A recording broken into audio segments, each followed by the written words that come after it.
como ya hablamos en clases anteriores con los que estaban presentes, lo que nosotros vemos más que fisiología vegetal propiamente dicha. ¿Por qué? Porque la fisiología vegetal es muy analítica. Es la planta dentro del laboratorio, como si la planta no se interrelacionara con el ambiente. Sin embargo, todo lo que nosotros observamos en la planta es resultado de esa interacción de la planta con el ambiente. ¿Está bien? Entonces, lo que nosotros en realidad vamos a ver, ¿no?, es la parte de, vamos a ver, ecofisiología vegetal, ¿ok? Es planta, ¿no?, la fisiología de la planta, ¿no?, de acuerdo a la respuesta, a las necesidades, ¿está bien? Entonces, eso va a ser nuestro enfoque, ¿no?, en el desarrollo de la asignatura de fisiología vegetal. Bueno, para, preparar todo esse contenido de fisiología vegetal, né, essa es normalmente la mayor parte de la bibliografía que, en términos de bibliografía física, que yo utilizo para preparar no solamente mis contenidos, sino también para que me capacite, ¿no? Ah, ah, esos son los materiales que yo tengo, fuera otros tantos más, ¿no? Como ustedes pueden ver, hay materiales en la biblioteca de la facultad, pero los aspectos más actuales de la fisiología vegetal, que representa alrededor del 70% de la bibliografía que yo consulto sobre fisiología vegetal, está en trabajos científicos, ¿ok? Trabajos científicos, la gran mayoría de ellos está en inglés. Así es como yo me actualizo. Entonces, eso responde a la bibliografía física, es una tercera parte, ¿ya?, de la bibliografía que yo utilizo. La mayor parte de la bibliografía yo la consulto en páginas específicas, artículos científicos, y las novedades están en artículos científicos. Algunos de los libros que yo menciono acá, hay copias de ellos en la biblioteca los que están en portugués, y que en realidad esas copias son copias de mis materiales, ¿está bien? Para el grupo, ¿qué es lo que nosotros tenemos? Tenemos un texto guía de fisiología vegetal, ¿no? Aparte, Casanova tiene su texto guía de fisiología vegetal, y la bibliografía, ¿ya?, no está citado acá, ¿ya?, pero hay en la bibliografía, en la biblioteca, un libro de fisiología vegetal, que creo que si no hay en la biblioteca debe haber en la biblioteca de la facultad, si no hay en la biblioteca sectorial de botánica, ¿ya?, que es la bibliografía nacional, que es la de Fisiología Vegetal de Mario Rodríguez, ¿ya? Mario Rodríguez ya es docente jubilado de Fisiología Vegetal, es el único libro de Fisiología Vegetal que hay producido en el país, ¿no?, que está publicado, ¿no? La tiene allá Mercy y Ana Quevedo, lo tienen allá, ¿no? Yo lo tengo, pero lo tenía, ¿no? Presté a no sé quién, no me ha devuelto. Yo no sé a quién es el que presté, ese es el problema, no me acuerdo. Entonces, físicamente ya no lo tengo, es relativamente reciente, ¿ah? Pero la bibliografía, ¿ya?, que les va a pasar va a estar en PDF. Aquí está la física que yo tengo, que es de Barceló. ¿Ya? Barceló es una de las mejores bibliografías que hay en fisiología vegetal, y hay una versión en PDF disponible que les vamos a poner en el Classroom, ¿ya?, de los dos grupos, ¿ok? ¿No? Para que ustedes tengan un material de consulta. Y como les comenté, hay el texto guía y hay el texto guía de biología celular vegetal que ha desarrollado Casanova. Material hay. Ya en internet ustedes encuentran mucha bibliografía. El mayor problema cuál es que la bibliografía física, ya, ella siempre está atrás ya de los avances, como lo que hemos hablado, ¿se acuerdan ustedes cuando estábamos hablando de los lisosomas de célula vegetal, chicos, lo que estaba en clase, que ya sabemos que célula vegetal no tiene lisosomas, pero ustedes van a encontrar en la literatura la presencia de los lisosomas en las células vegetales, cuando en realidad no los tenemos en las células vegetales de nuestras plantas superiores, que eso hay que dejar en claro. Nosotros acá no estamos estudiando plantas inferiores, ¿ok? Estamos estudiando plantas vasculares superiores, ¿ya? Tal vez en algún otro tipo de planta más primitiva puede ser que haya, pero en nuestras plantas no hay lisosomas. Así como en algunas algas, que también son plantas, ¿no? Son fotosintetizantes, nosotros no tenemos la cola, por si acaso, ¿ya? No todas las plantas tienen estomas, ¿verdad? Plantas acuáticas no tienen estomas. ¿Por qué? No necesitan los estomas, ¿verdad? Así como las plantas inferiores no tienen sistema vascular porque no necesitan un sistema vascular. En cambio, las plantas que nosotros estudiamos tienen 3 órganos que son raíz, tallo y hoja. Las hojas tienen cutícula, tenemos también los sistemas de tejidos, y en las plantas inferiores nosotros no tenemos ese grado de complejidad, ¿ya? Que nosotros tenemos en las plantas que nosotros vamos a estudiar, que son las plantas terrestres que nosotros podemos verlas, ¿ya? Y las plantas que nosotros no las vemos, no las estudiamos, ¿ok? Física básica, pero la mayor parte yo consulto de internet. Abordar. Pero ¿por qué está hablando justo hoy día si nosotros empezamos clase hace 2 semanas atrás?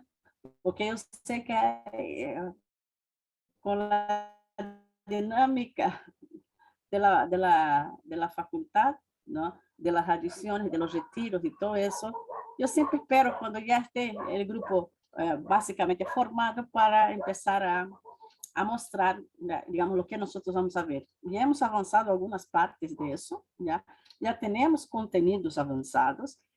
Nuestros temas, pongan una cosa en su cabeza, los temas aquí, ya están, ay Dios,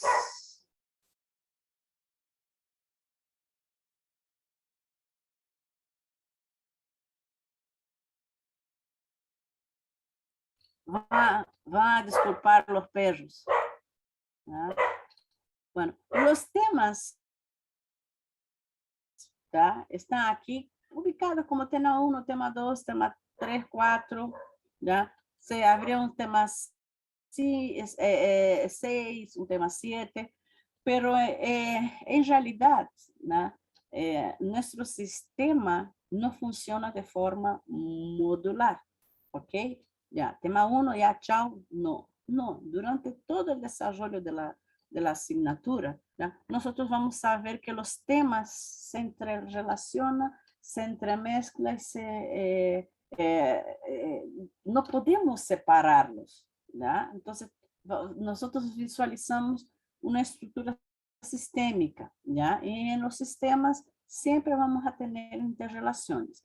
Los temas están abordados así como temática para ayudarles a ubicar en la organización de la asignatura. En la primera clase hemos hablado bastante de relación planta-ambiente, hemos hablado un poco de biología celular, ¿no? Pero vamos a seguir avanzando. Ahorita ustedes ya vieron sistema de defensa, ¿no? Defensas vegetales, ya empezaron a ver con Casanova.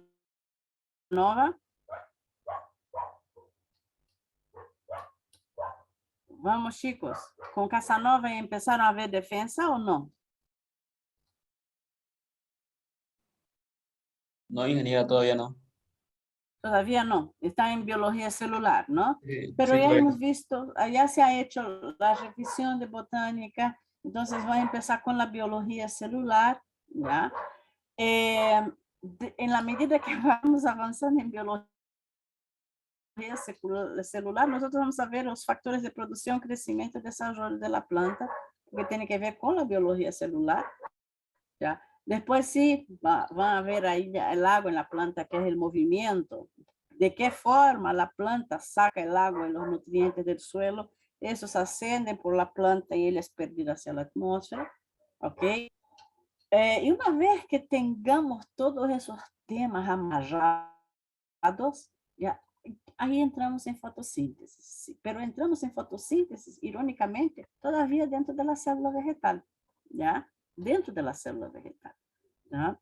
Y hay un tema que es transversal, ¿ya?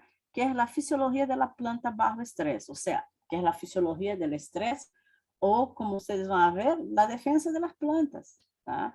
Y ese mecanismo, por más que es la fisiología de la planta bajo estrés, ¿ya? Ese mecanismo opera a nivel celular. Y ahí se pregunta, Khalil, hoy día vas a ser ahí la víctima, ¿no? Khalil va a ser la víctima. Cuando vamos a ver, Khalil, cuando la planta está bajo un déficit hídrico, que toditas nuestras plantas ahorita estão sofrendo por déficit hídrico. Se seguimos com essa temperatura e esse vento e ausência de lluvia, vocês vão empezar a ver que a planta vai derrubar um montão de hojas, quando não deveriam estar tumbando hojas. Porque qual é a época de perder hojas para uma planta? Quem me ajuda a responder? Otoño, invierno. Outono e inverno. Puxa, a que período nós outros estamos entrando? Ya estamos entrando a primavera. Entonces debería estar rebosando de hojas, ¿ya? Flores y hojas. ¿Por qué flores y hojas? ¿No? Porque las flores van a originar frutos que van a contener semillas. Para llenar esos frutos y esas semillas se necesitan las hojas para realizar fotosíntesis. Yo ya miré aquí, mi parte está pegando hoja. Para empezar, tumbó la mitad de las flores que tenía y no es el viento que está derrumbando las flores. La planta sabe, está leyendo el ambiente, está viendo, miércoles, la cosa está fea, no va a tener agua, con ese viento va a perder mucho más agua y por el lugar donde yo pierdo agua es por las hojas, entonces, chao hojas. Y los 100 flores y frutos que están formados, no hay condiciones para que yo los llene, entonces hay aborto floral. O sea, no es que el viento esté derrumbando. La planta está selecionando cuáles son sus prioridades. Y eso es función del ambiente. Porque normalmente los vientos que nosotros estamos viendo ahora en septiembre son más comunes allá en agosto. Pero ahora nosotros tenemos vientos en enero, febrero, marzo, abril, o sea, todo el año tenemos viento en Santa Cruz. Ya no podemos decir, ¿no? Especificar que hay un periodo predominante de vientos. ¿Por qué? Porque el clima está cambiando, ¿no? Nosotros deberíamos tener lluvias, ¿no? Ya hay, normalmente, ya, se sigue con ese, el otro día, no sé si ustedes vieron el reporte del clima, la humedad relativa acá en Santa Cruz estaba menos que 20%. Mira, 20% es la humedad de Cochabamba en invierno. ¿Ustedes vieron ese reporte de la humedad relativa baja? Si aquí en Santa Cruz está así, no quiero pensar cómo esté allá en el bosque seco, Chiquitano, en la zona del Cerrado. Sí, Michelle, ¿ibas a hablar algo? Chicos, ustedes me interrumpan cuando den la gana, ¿ok? ¿Está bien? Entonces, estamos en una condición atípica. Las plantas están sufriendo déficit hídrico. Y ahí vamos. De nuevo la pregunta a Khalil. Khalil, ¿qué miércoles va a hacer la planta para soportar ese déficit hídrico? Una cosa hemos hablado, que perderé. ¿Qué más puede hacer? El tumbe del follaje, el cierre estomático total. Exactamente. Primera cosa, cierre estomático total, ¿no? Si eso no es suficiente, chao hoja. Así de simple. Algunas plantas pierden incluso ramas. ¿Qué plantas pueden perder ramas? Generalmente son las especies que realizan hibernación Exactamente, pero eso debería ser cuando, Cali. o periodo de latencia en invierno. En invierno, pero no estamos en primavera. Yo estoy viendo acá el penoco es una que derrumba ramas con una facilidad increíble, ¿no? Ah, ya, floreció, cumplió, no sé qué, el clima está medio feo, chao ramas, ¿no? Ya, entonces, y ahí va. Y frente a ese estrés que está habiendo, ¿verdad? Si hay formación de nuevas hojas, con seguridad, ¿cómo va a ser esa cutícula? ¿Va a ser el mismo grosor o va a ser más grueso? ¿Por cuál apostarían ustedes? Yo apostaría que se fuera más grueso. Más gruesa. Ya, si ella tiene tricomas, esas nuevas hojas van a tener más o menos tricomas.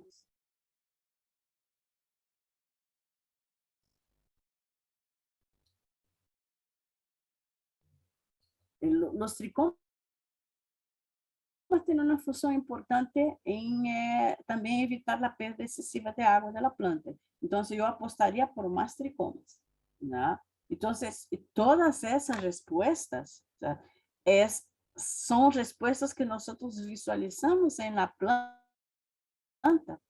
pero esas modificaciones, corazones, ocurren a nivel celular, todas ellas, ¿no? En cada uno, porque un tejido, ¿no?, que está formado por una serie de células. Esos tejidos, ¿no?, hacen parte de los órganos de la planta y ahí van haciendo modificaciones trascendentales.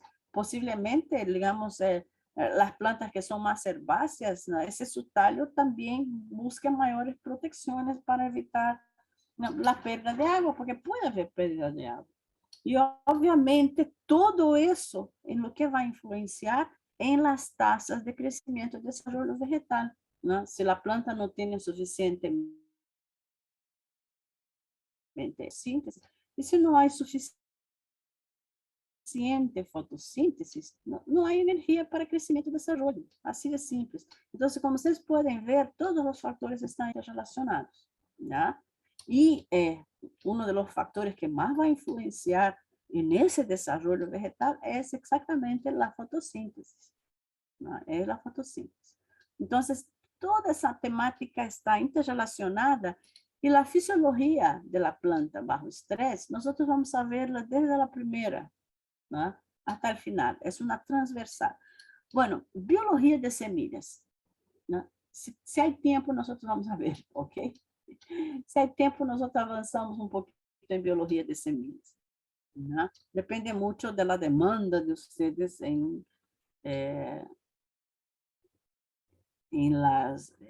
el avance de las clases. Algunas veces me desvían para otros caminos y yo voy para otro camino porque es la necesidad de cada uno de ustedes o del grupo, ¿ok? Entonces, esa es la temática, ¿no?, que nosotros vamos a tratar de desarrollar. Esa biología de las semillas normalmente nosotros no llegamos a ver, pero esas otras temáticas sí nosotros las cubrimos hasta yo pongo aquí, pero normalmente no. Bueno, y ahí vamos a empezar ahora, sí, después de las explicaciones, ¿ya? ¿Cómo va a ser la composición de la nota? Sencillo, ¿ya? Laboratorio, trabajos de investigación, las prácticas mías, como los trabajos de Casanova, asistencia, todo eso forma entre 40 a 45% de la nota. Examen, entre 55 y 60% de la nota. ¿Ok? Esa es normalmente la composición de la materia, ¿no? Conmigo, ¿cuántos exámenes vamos a tener? Inicialmente 2, ¿no? Podemos tener un tercer examen, pero normalmente 2 exámenes. ¿Está bien?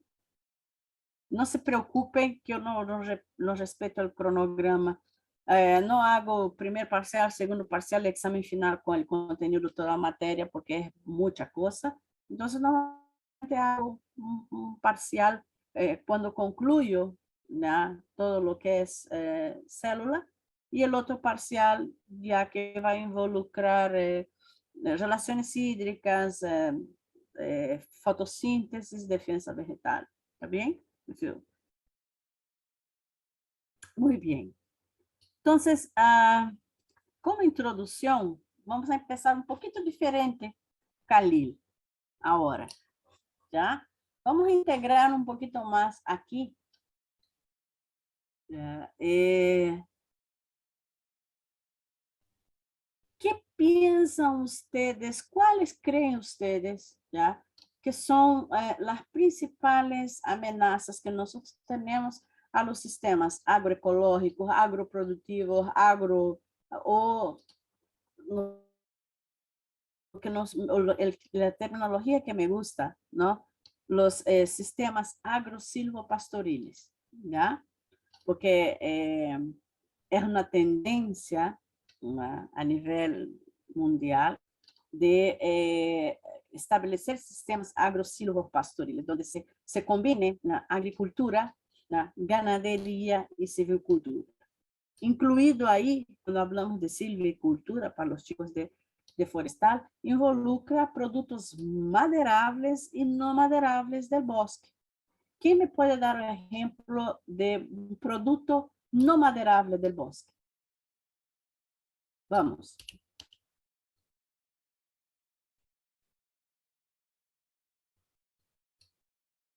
Para los chicos de forestal, para los chicos de vía, para los dos.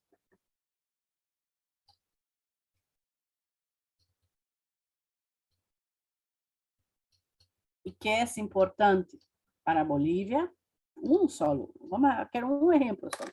Hay varios. ¿Quién me puede dar ejemplo de uno?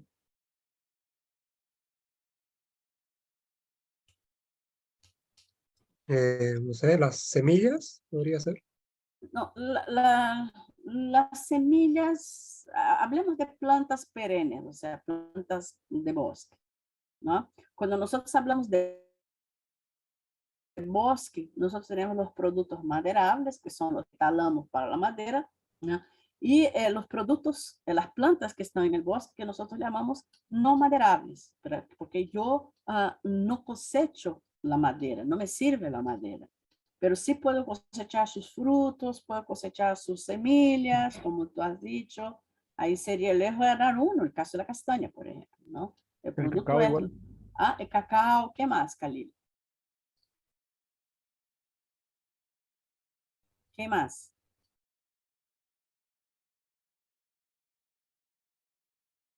Uno que es abundante ahí, todo lo que es la chiquitaña. Y que combina muy bien con lo que es la agricultura, la ganadería y la silvicultura. Porque el ganado puede consumir los frutos. Nadie es de la chiquitanía. La almendra chiquitana, ¿no? El fruto es espectacular para el ganado, ¿no? ¿Qué otro producto más? Que es muy importante para esas comunidades ahí del bosque seco chiquitano. Y que se pueden establecer plantaciones de él. Y que se puede utilizar para reforestación, porque en los incendios del 2019 se perdieron miles y miles. Solamente en la Chiquitanía son como 1.9 millones de hectáreas quemadas, si no me equivoco. Y en eso se perdieron ahí miles, ¿no?, de esa especie. Es copaibo, chicos. Copaibo, por el aceite de copaibo. Es un producto no maderable, ¿no? Y hay que entender que, ¿no?, para mantener, ¿no?, un sistema agrosilvo pastoril, nosotros tenemos que combinar con la agricultura. ¿Por qué? Porque la gente tiene que comer, ¿no? La ganadería, ¿no?, porque la ganadería también genera recursos y los productos no maderables del bosque yo solo voy a tener un periodo para cosechar. Mientras yo no esté utilizando ese producto no maderable de bosque, ¿de qué voy a vivir? Entonces, ahí es donde están los sistemas integrados, ¿no? Por eso a mí me gusta el término agroecológico, porque a utilizar, a Khalil habló del cacao, pero tenemos otro, ¿no? Que es el cupuaçu, por ejemplo, que es primer hermano del cacao, que allá en el BNC, no sé por qué el cupuaçu no ha crecido, igual que el azaí, o sea, tenemos azaí acá, es producto de la Amazonía. No sé por qué Bolivia no genera la cadena del azaí, ¿no? Y sin embargo está importando azaí del Brasil, ¿no? Entonces hay una serie de productos que puede potenciar todo lo que es esos sistemas integrados que ayudarían a proteger los bosques. ¿Y por qué es fundamental proteger los bosques? Porque estamos protegiendo la biodiversidad, ¿no? Y estamos mitigando los efectos del clima. Ahora bien, hablando de eso, ¿cuáles creen ustedes que son las principales amenazas a esos sistemas?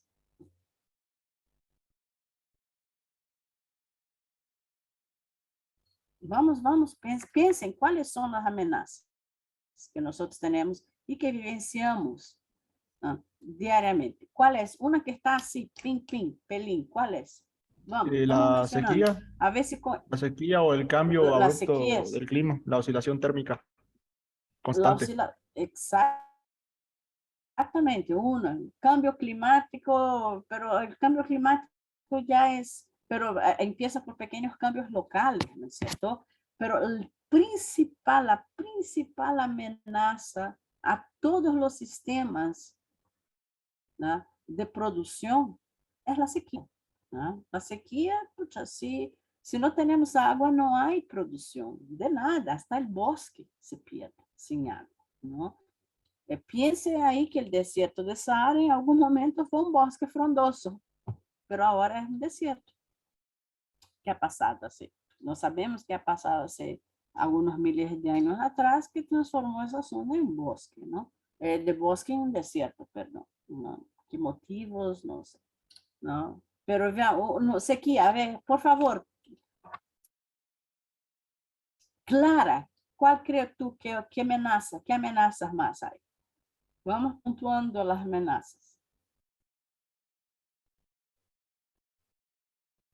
Vamos, Clara.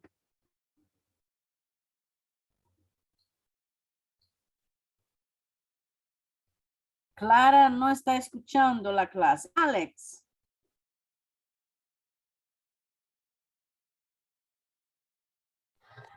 Puede ser ¿cómo se llama, doctora? El El calentamiento calentamiento global. global, el cambio climático, Eso, es uno. ¿Qué sí. más? Eso no tenemos mucha cosa que hacer con eso, ¿no?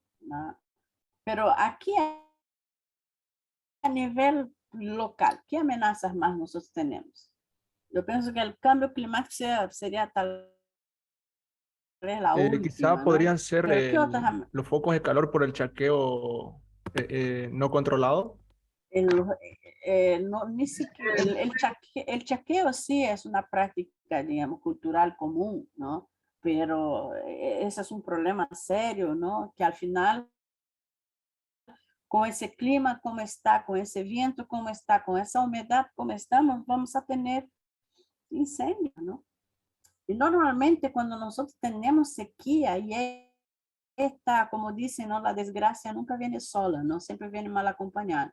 Entonces, si nosotros tenemos sequía, como dijo Khalil, y si nosotros, la sequía es el mejor combustible para los incendios. Y sabes qué? Muchas veces esos incendios, chicos, ni siquiera son provocados. Khalil, ¿tú conoces ahí el bosque Sí, seco chiquitano? sí. ¿Quién conoce el bosque seco chiquitano? Generalmente presentan vegetación Ah, ah, pirófita que está adaptada para estas zonas donde generalmente se provocan incendios de manera natural o surgen ex- incendios de manera natural por los focos de calor. Exactamente, en ese ambiente cerrado de una manera general, porque eso es una transición a cerrado, ¿no? Que es parte de lo que es el escudo brasileño.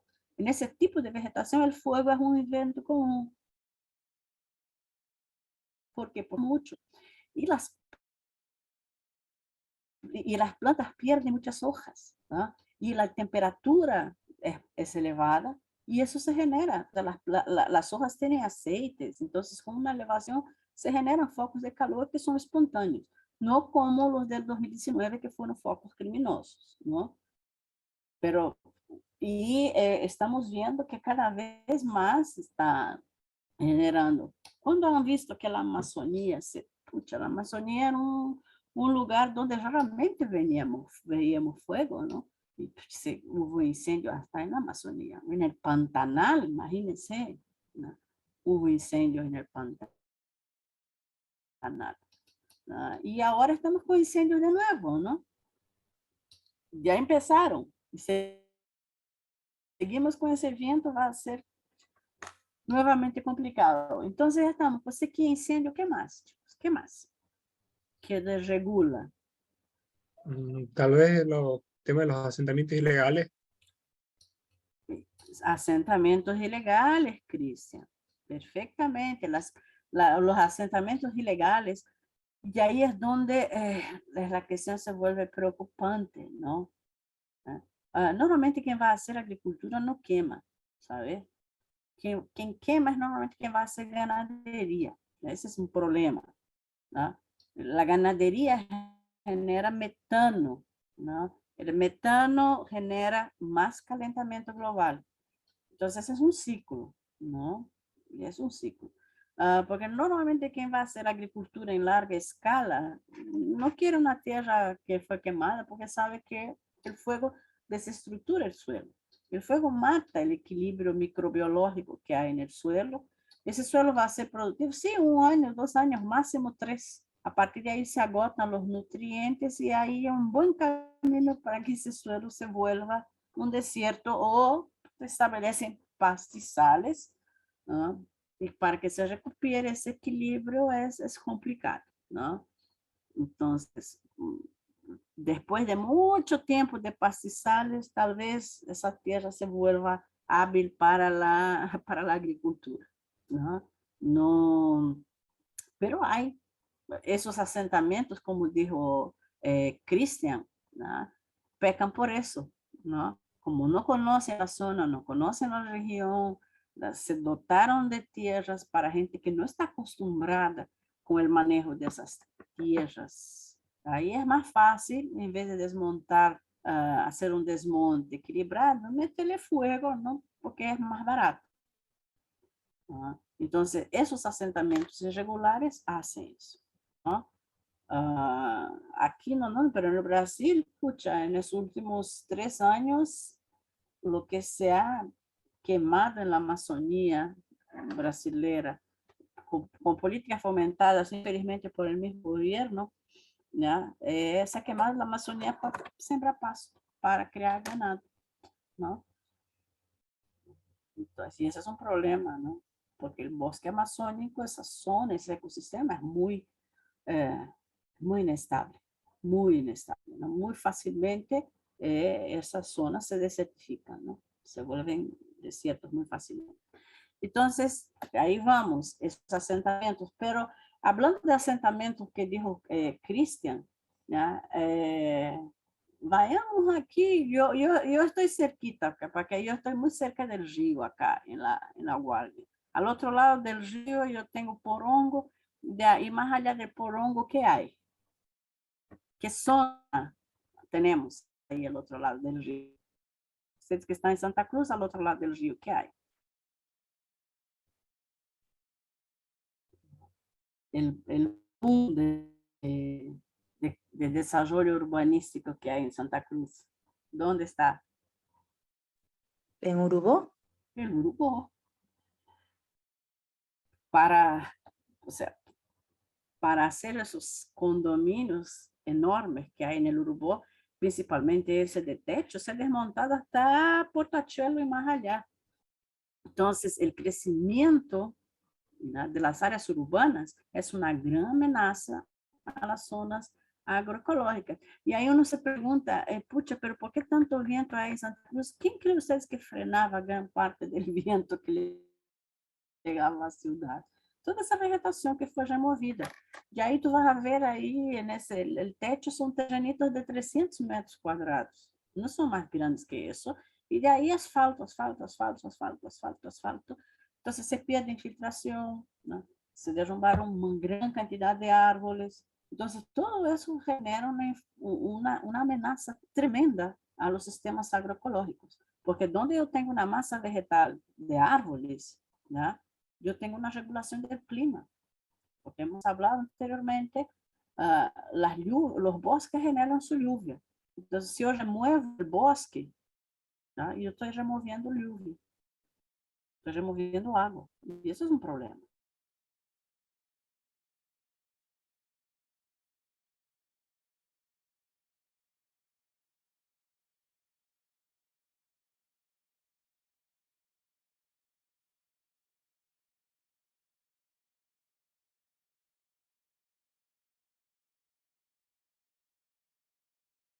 Né, de los desarrollos urbanísticos son tremendos, ¿no? Y antes teníamos las lluvias más o menos equilibradas, antes teníamos un periodo de lluvia específico en Santa Cruz. ¿Dónde está el periodo de lluvia en Santa Cruz, chicos? ¿Ustedes se acuerdan? Cuando ustedes eran niños, ¿cuándo era el periodo de lluvia en Santa Cruz?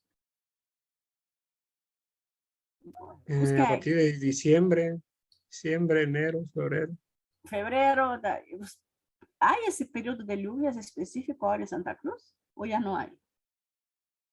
Disculpe, ¿cuál fue la pregunta? No, Los ha periodos, sido muy irregular, más que todo por los periodos de lluvia antiguamente en Santa Cruz, cuando ustedes eran niños, era ahí diciembre, enero, febrero, marzo, comienzo de marzo, ¿no? Hasta un poquito de abril. Ese era el periodo de lluvias bien establecido, ¿no? Incluso había las inundaciones, se desbordaba el río hacia el norte. Pero ahora hace cuánto tiempo que no hay eso. No hay ese periodo específico, Cali. Se ha perdido. Nosotros tenemos las lluvias ahí, ¿no? que tenía una cierta estabilidad completamente irregulares. ¿Hace cuánto tiempo que no llueve? ¿Ustedes se han fijado? ¿Cuántos? Ya van 2 meses y más que no llueve, que no cae nada de agua, por si acaso. ¿No? Y ya estamos en septiembre, ya debería haber las primeras lluviecitas. Ni siquiera llegamos a la feria de exposición. ¿Y en qué temperatura? Hoy día, ¿qué temperatura ha hecho? 27, algo por ahí. Más. Fue más. Yo creo que fue más. 27 sería una temperatura agradable, pero quien estuvo por la ciudad creo hoy día que ha sufrido bastante con la calor y el viento, ¿sí o no? Estamos con temperaturas de más de 30, ni siquiera. Si ustedes se acuerdan, antes en la feria de exposición, estaba fresquito todavía. ¿Qué pinta les está dando ahora ese año? ¿Va a ser fresco o nada? ¿O la pinta que va? Invierno, tuvimos invierno ese año, empecemos por ahí. Yo no sentí frío, casi nada ese año. Por unos 2, 3 días de frío, 4 días y chao invierno. ¿No? Entonces, estamos vivenciando un cambio en una generación y eso es muy complicado, ¿no? Y obviamente las plantas son resilientes, ¿no? Ellas se van a adaptar, pero a costa de varios problemas, ¿no? Y hay esa amenaza muy grande. Entonces, como estamos yendo muy lentamente, yo puse esos puntos acá, ¿no? Una de las principales que nosotros tenemos es la sequía prolongada, que es lo que estamos vivenciando ahora. Si sigue así, no va a haber cosecha de invierno, y ahí es un problema, ¿no? Incendios forestales cada vez más frecuentes, y ahí es lo que está, ¿no? Si nosotros tenemos un cambio climático, el periodo de lluvias, donde era muy bien establecida la lluvia, ¿no? Distribuida, no está, y ahí vamos a tener que lo que llovía en un mes llueve en un día. ¿Y ahí qué pasa con ese pueblo? ¿Y qué pasa con el campo? Y hemos vivenciado eso unas 2 veces, 3 veces a cada año. Si ustedes se fijan, unos años atrás hasta murieron personas con la inundación de los canales de drenaje de Santa Cruz. Entonces, una cosa que era rara, se vuelve cada vez más periódica, ¿no? Entonces, tenemos esas lluvias que lo que llovía en un mes, llueve en un día, ¿no? Y eso se vuelve cada vez más frecuente, ¿no? Y desequilibra, porque ahí, pucha, en vez de que esa agua penetre y vaya a alimentar los acuíferos, no genera una escorrentía y va a parar allá en el río, ¿no? Ustedes usan el término azorando, cuando se deposita mucho sedimento en el río, la profundidad del río disminuye, ¿no? Y ahí el río tiene tiene mucho sedimento, entonces él va a tener que, para abrigar tanta agua, él va a salir de su cauce. Y ahí pueden tener una réplica de cuando hubo la gran inundación acá en Santa Cruz, el 83, 84, no sé en qué año fue, ¿no?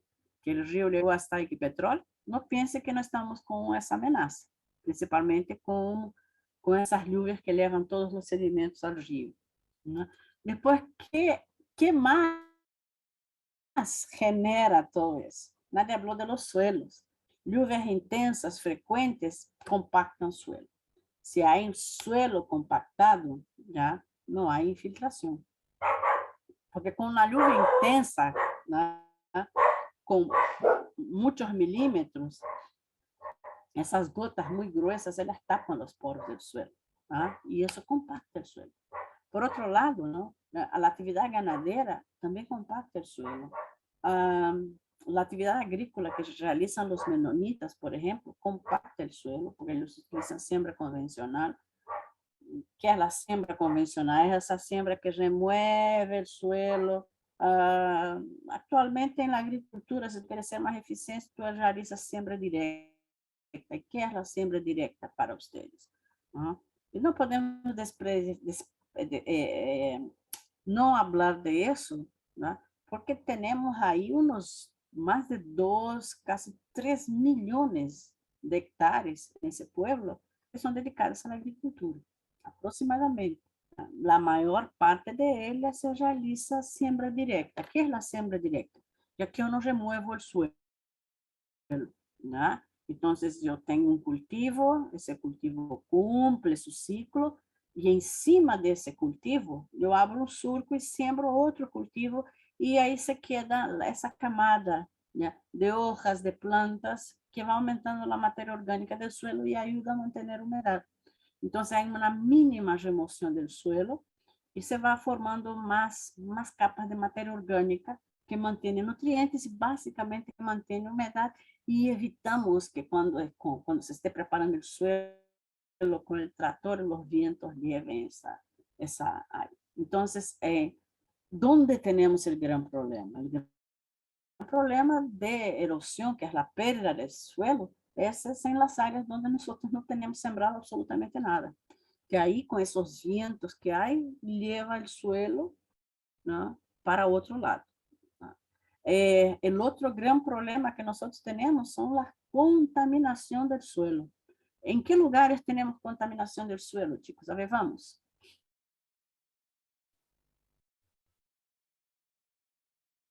Vamos. ¿Dónde hay contaminación del suelo?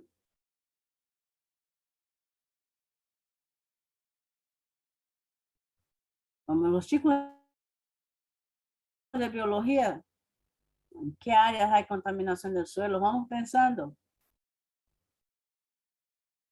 En los vertederos. En los vertederos de basura, que es una decorrencia de la uno en los vertederos. Además, también ¿Dónde igual hay más? varios puntos que se convierten en vertederos así provisionales por varios puntos de la ciudad. Exactamente. ¿Qué otro problema nosotros tenemos más de contaminación? ¿Dónde más se genera contaminación del suelo? El vertedero de... Sí, ¿quién habló? ¿Puede tomarse en cuenta la minería? Exactamente. ¿Quién habló de minería? Loaiza. Loaiza, tu primer nombre. Loaiza. Rocío. Ah, Rocío. Rocío, la minería, ¿ya? Y no crean, en Santa Cruz tenemos mucha actividad minera. Después el otro problema es, pucha, no tuvimos hace algún tiempo, pero los derivados de la actividad del petróleo, Sí, ¿no? A mí me antes creo que preocupa eso. realizaban mucho esas actividades con lo que es el petróleo. La minería, el petróleo, ¿ya? La otra contaminación, corazones, los alcantarillados, ¿no? El tratamiento de los alcantarillados.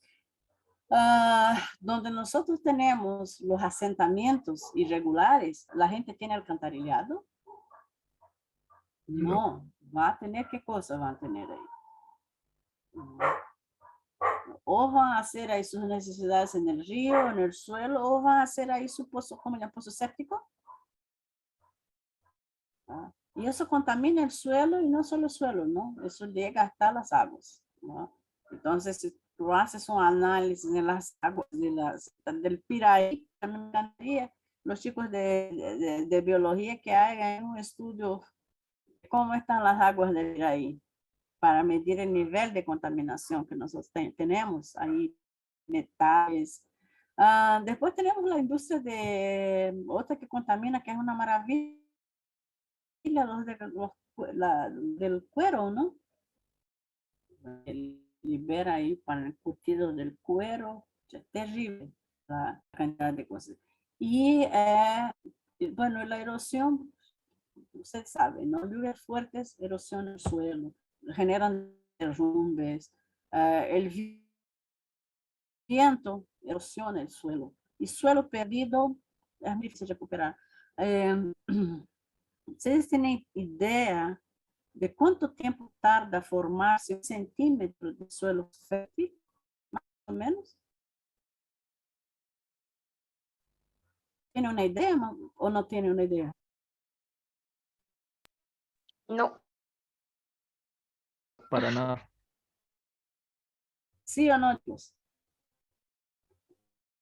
No. ¿Ya? Piense que sí, así, Calis, 100 años. Piense que un suelo, material de meteorización que nosotros llamamos, voy a tener que desconectar mi cámara. Chicos, ahorita se me va a cortar mi internet.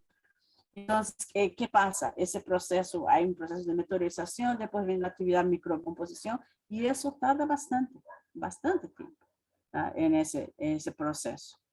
Entonces parece que volvió. Entonces, normalmente, una capa de suelo fértil se tarda unos 100 años en formarse. Entonces, piensa cuántos miles de años tienen nuestros bosques amazónicos con esos suelos fértiles ahí, en una zona que debería ser desierto. Cuando tú rompes, eliminas el bosque, pierde suelo. Cada vez que se desmonta, que se derrumba el bosque, nosotros estamos perdiendo agua, estamos perdiendo suelo, estamos perdiendo nutrientes. Entonces es un problema que va generando más problemas. Y todos ellos son amenazas a los sistemas, ¿no?, de producción. ¿Cuál es la peor de las consecuencias? La pérdida de la biodiversidad. Podemos estar perdiendo especies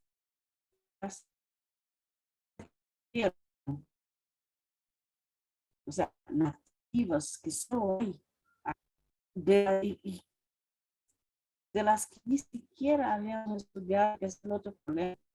No ha hecho todo el levante de las especies. Podemos haber especies que ni siquiera conocíamos. Cuando hablo de animales, hablo de insectos y animales más grandes. ¿Cuántos se nos perdido? ¿No? Porque hay un nivel de estudio en las áreas protegidas, pero no se ha estudiado todo. Ni siquiera hemos logrado estudiar toda la composición de la Amazonía. El Amboró está todo estudiado, no está. El Noel Kent Mercado está todo estudiado, no está, ¿no? El bosque amazónico menos todavía. Entonces, cada vez, ¿no?, que se afectan esos sistemas, ¿no?, nosotros estamos perdiendo biodiversidad, y cuando se pierde biodiversidad, esa biodiversidad no se recupera más. No hay cómo. Eso es lo que habíamos hablado anteriormente. Una de las mayores amenazas a esos sistemas son los desarrollos urbanísticos, sea ellos a gran escala, como es el caso del Urubó, sea ellos a pequeña escala, como los asentamientos irregulares que hacen, van allá, chaquean, queman, establecen su casita. Esa no regulación, porque no en todos lugares pueden haber desarrollos urbanísticos, ¿no? A mí me preocupa qué es lo que va a pasar con el agua de Santa Cruz, ¿no?, con esos desarrollos que están habiendo ahí en el Urubó. ¿Ustedes no se preocupan?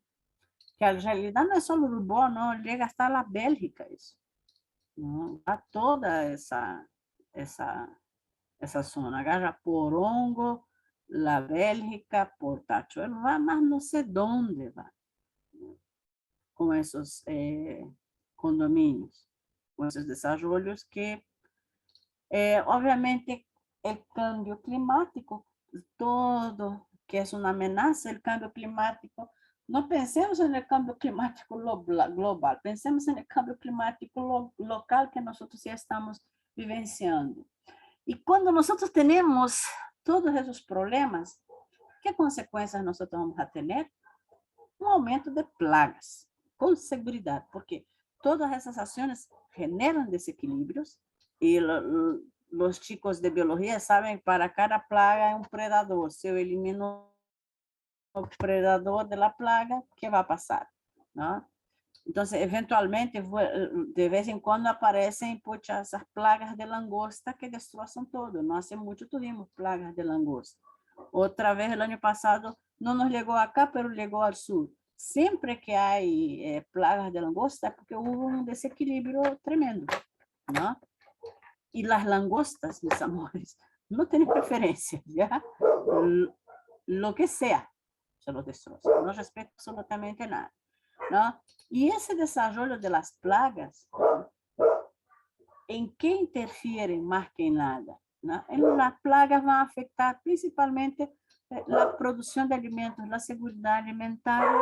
Las plagas también van a afectar, ay Dios, las plagas también van a afectar las plantaciones forestales, ¿no? Van a surgir, como hay un cambio, una alteración del clima, ¿no?, van a surgir nuevas enfermedades en las plantas, ¿no? Plantas, ¿no?, que de repente tenían, después van a ver ahí cuando veamos mecanismos de defensa de la planta, ¿no?, una cosa que se llama alelopatía, ¿no? Las plantas se controlan entre sí a través de procesos alelopáticos. Ponen ahí moléculas en el suelo que inhiben el crecimiento de las otras. O sea, ese aquí es mi espacio vital, por favor, tú no me invadas, ¿no? Pero cuando hay desequilibrio, ¿no?, hay plantas que realmente pueden transformarse en malezas y cubrir y dominar otras, sin contar plantas que son parásitas, ¿no?, que pueden matar otras plantas, ¿no? Y obviamente, ¿no?, ¿por qué estoy hablando de plagas?, ¿no? Porque según la FAO, ¿no?, plaga, yo considero plaga, ¿ya?, a cualquier factor biótico que interfiera con el normal desarrollo o equilibrio de crecimiento de un grupo de plantas. Entonces, insectos, enfermedades, malezas, el hombre es la peor de todas las plagas, ¿no? Entonces, todos ellos van a interferir con el funcionamiento de la planta. Y les digo, la peor plaga somos nosotros, porque nosotros somos los que estamos generando, ¿no?, todas esas variaciones y que van interferir con el normal desarrollo de las plantas. Las plantas tienen plasticidad, como les comenté, ¿no? Pero no todas consiguen tener esa plasticidad en tiempo suficiente para sobrelevar ese efecto negativo, ¿no? Y algunas especies sí pueden desaparecer. Y eso es lo que el riesgo que nosotros tenemos, ¿no? Y hemos visto que especies dominaron, ¿no? Y desaparecieron por los cambios climáticos globales, pero ese proceso está siendo acelerado mucho por la población antrópica, ¿no? Entonces esas son las amenazas. Chicos, ahora, ¿qué es lo que yo quiero? Esas son algunas ideas de lo que yo puse, ¿está bien? A partir de esa temática, quiero que presten mucha atención todos, a partir de esa temática, ¿ya? Ustedes van a reunir ahí los de biología y los de forestal, ¿ya? En grupos de 2, ¿ya? Seleccionar algunos de los temas que hemos hablado y otros que ustedes tengan interés, ¿ya? Como por ejemplo, la salinidad, ¿ya? El crecimiento de los desiertos, y van a preparar, ¿ya? Van a desarrollar una pequeña monografía y en unas 3 semanas la van a presentar. ¿Está bien? De acuerdo. Entonces, vamos a hacer voy a dejar de compartir ahora, ¿ya? Entonces ya tienen la captura de eso, ¿no? Ya. Dejo de compartir ahora y les